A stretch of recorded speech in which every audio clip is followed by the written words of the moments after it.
friends. Today we are in 2 Corinthians chapter 5. I'm not going to be able to put this chapter in like a tight little bow and explain it all to you. It's not a very long chapter, but it's a very complex chapter.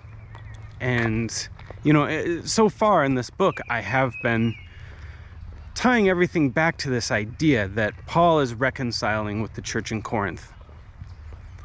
But this chapter, and I would say even a lot of this book, it's more than just the reconciliation with the church. He is talking about very deep theological truths, and it's much greater than just his reconciliation with the church, but it is part of it. So I'll just highlight, a little bit of it. They, and we addressed this in the last chapter, were criticizing him because he was not healthy and because he wasn't an eloquent speaker. And in this chapter, we're led to believe that they were also calling him crazy. And so Paul starts this chapter saying, this body that we have right here, it's like a tent. It's not a permanent dwelling. But someday we will have a permanent dwelling. So part of what he's saying is don't just look at this temporary dwelling that we're in right now, but look at this eternal dwelling that we'll have. This dwelling that we are gaining through the Spirit. And so later on in this chapter, he also says, if I am beside myself, it's for God. And if I am sane, it's for you. And so he's addressing that issue, that they thought that he was crazy. But being beside yourself is a euphemism for being crazy. And so Paul goes on and talks about the ministry of reconciliation. And I'll just touch on this very quickly.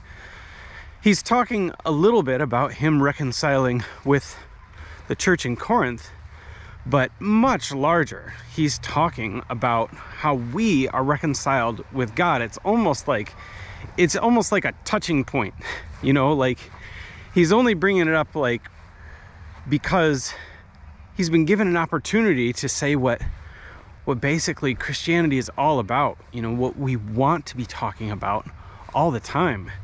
And that is that we were in the flesh, we were away from God, and then God died for us so that we can be reconciled to him.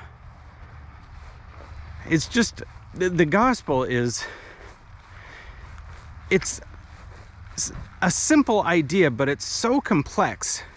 And in this chapter, I encourage everybody to read it and to really go through it. It's just so glorious. So he's talking about this reconciliation that we have in God through his sacrifice. And at the end of the chapter, he says, God became sin who knew no sin, so that we can be reconciled to him. So this is a chapter with deep wells. I'm just going to leave it at that today. This is such a wonderful chapter. I said earlier that this book is my wife's favorite book in the New Testament. And as I'm going through it here, I'm finding myself agreeing with her wholeheartedly. This is a great, great book. So that is 2 Corinthians chapter 5. Have a great day. Bye.